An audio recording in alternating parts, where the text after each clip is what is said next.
Now, following the horrible shooting Saturday at a Pittsburgh synagogue, which left 11 people dead, a Jewish progressive group is now telling the president, hey, you know what? Until you can disavow white supremacy, you might as well just stay away from Pittsburgh. Now, according to HuffPost, the leaders of a progressive Jewish organization in Pittsburgh said President Trump should not visit the city as it mourns the 11 people murdered in a mass shooting at a synagogue until he changes his tone. Now, the message comes from leaders of a group called Bend the Arc. They said, quote, President Trump, you are not welcome in Pittsburgh until you fully denounce white nationalism. For the past 3 years, your words and your policies have emboldened a growing white nationalist movement. You yourself called the murderer evil, but yesterday's violence is the direct culmination of your influence. Now, look, what do they mean by that? You might say, okay, look, that's unfair, right? Is Donald Trump a white supremacist? And there are people that will argue no. But look, let's go through and let's kind of break this down, right?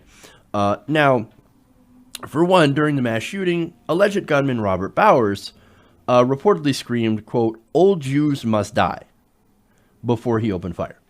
So, clear anti-Semitism, right? Some more examples of that.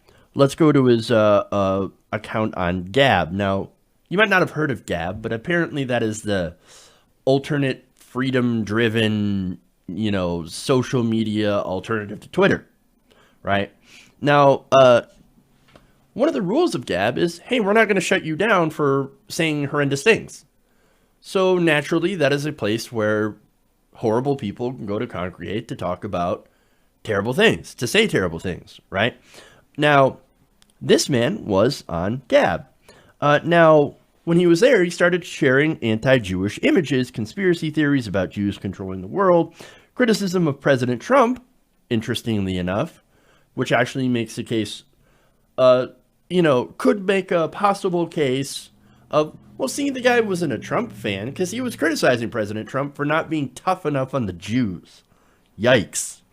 His bio on the site said Jews are the children of Satan, and a photo on his profile included the number 1488, that is a reference to Nazism that's very popular among white supremacists.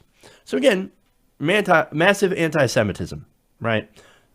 It's pretty clear what this guy believed, and his actions correspond with that horrible belief, right? Now, the group said Trump's rhetoric had not only led to attacks on Jewish people, but also deliberately undermined the safety of people of color, Muslims, LGBTQ people, and people with disability. People with disabilities. And you can just go back to how he mocked a disabled New York Times reporter during the campaign. Now, so here's the thing, right? So is this Donald Trump's fault? I wouldn't say directly, but again, his rhetoric has an effect. And his rhetoric is in line with white supremacists. Now, for example, he calls, undocumented immigrants or immigrants as invaders, right? Goes after black politicians, not just black politicians, but black celebrities as well. For example, Maxine Waters.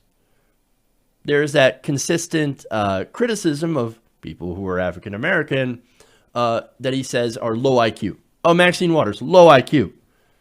Don Lemon, he's the dumbest man on television. Omarosa. Now, Omarosa is a very interesting example here because this is somebody that Donald Trump had hired to be in his cabinet. He said she was, quote, vicious, but not very smart. All these prominent African-American, African-Americans that he says are dumb, low IQ, right? Oh, but no, he can't be racist because Kanye. Here we go again, right? Ridiculous defense.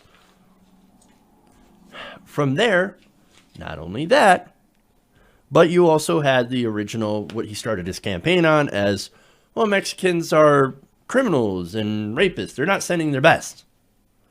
Not only that, but there's the stereotype of Mexicans being lazy. But when it comes to Jewish people, well, Donald Trump puts out the tropes and the stereotypes that are anti-Semitic. Now, back as early as 2015, he said things like this, quote, and this is when he was speaking to the Republican Jewish Coalition, right? He said, I'm a negotiator like you folks were negotiators. What does he mean by that? Is there anyone in the room who doesn't negotiate deals? Probably more than any room I've ever spoken. Now, look, if you just said, is there anyone in the room who doesn't negotiate deals? Fine. Okay. Yeah, that's what they do. Probably more than any room I've ever spoken. What does that mean? What does it mean when you say that? Probably more than any room. You mean, what? Yes, they're businessmen. I get that, right? But it goes back to the old trope of Jewish people, for one, being in power and being stingy with their money.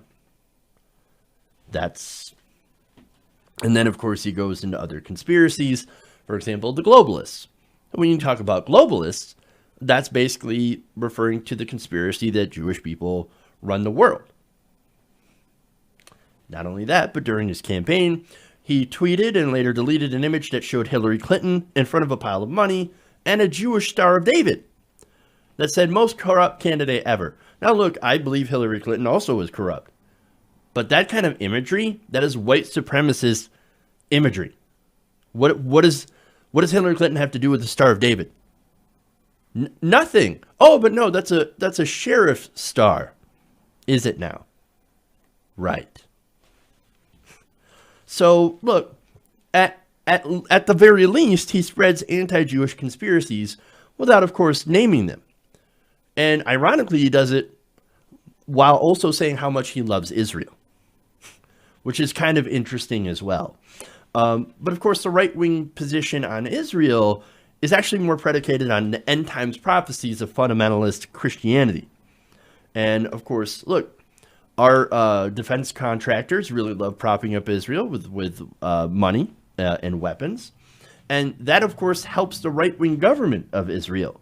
So it's a bit complicated here, right? So, like, as far as Israel is concerned, you know, right now we give them a lot of money, and they have a right-wing government that I'm not necessarily in favor of.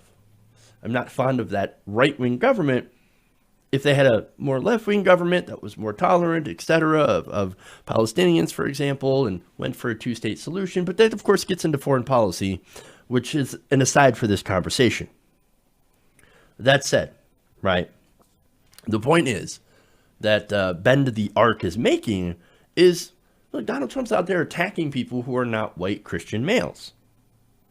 Now, what happens when you stoke that hatred against minorities long enough?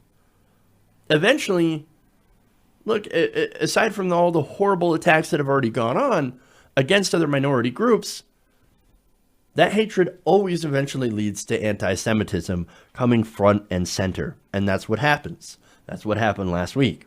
Bombs sent to George Soros. And now you had a deadly shooting at a synagogue. This is not an accident.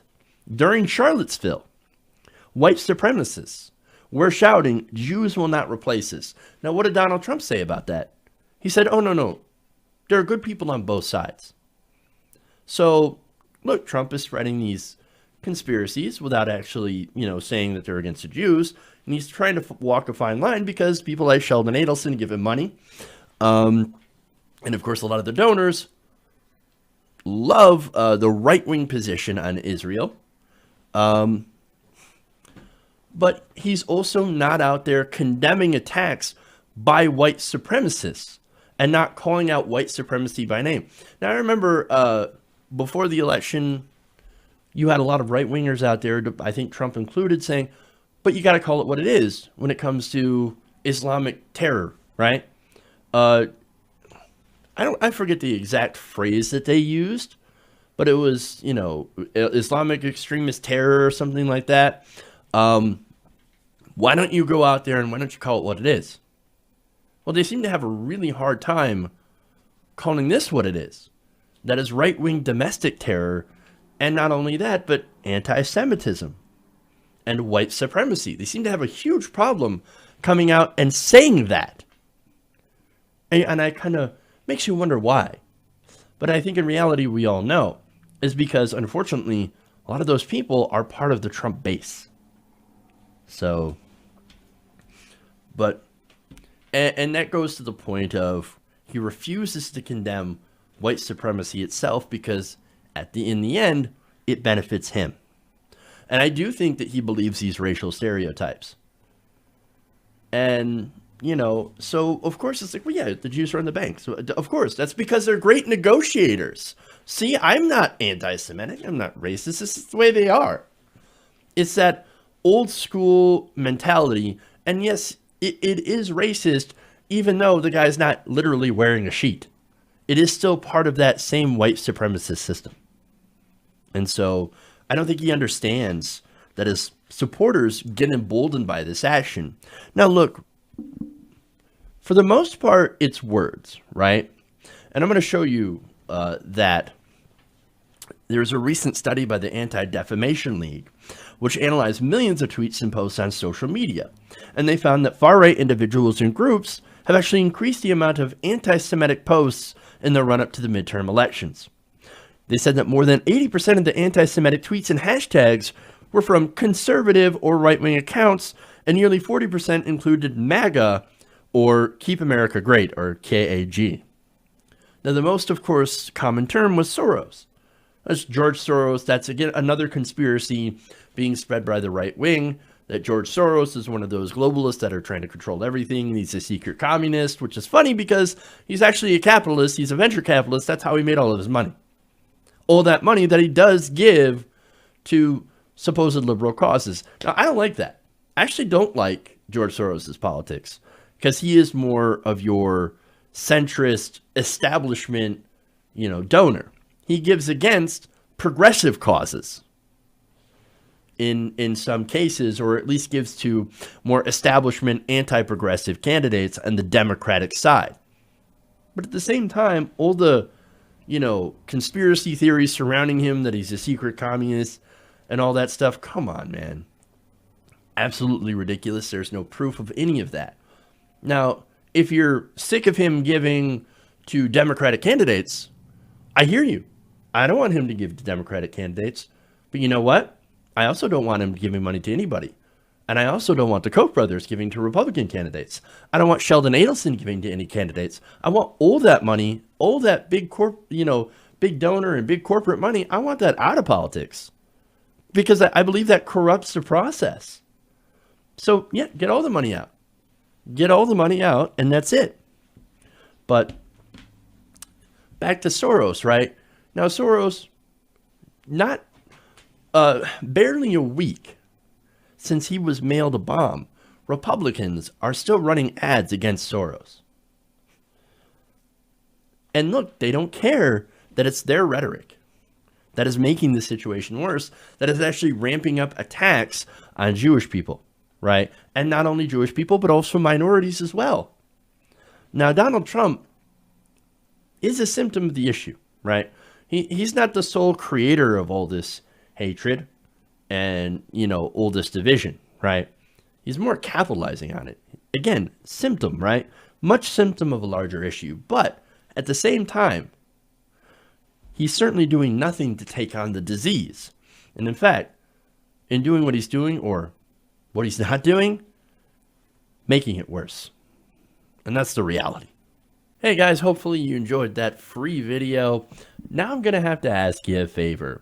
Between the demonetization and the YouTube algorithm messing around with view counts, etc., we're having a hard time adjusting to the new YouTube reality, which is where you guys come in. See, we have a Patreon, patreon.com/TYTNation, set up to help us rely on you guys, the viewers, instead of big corporate ads. Look, you know the show. You know I'm not in favor of big corporations anyway.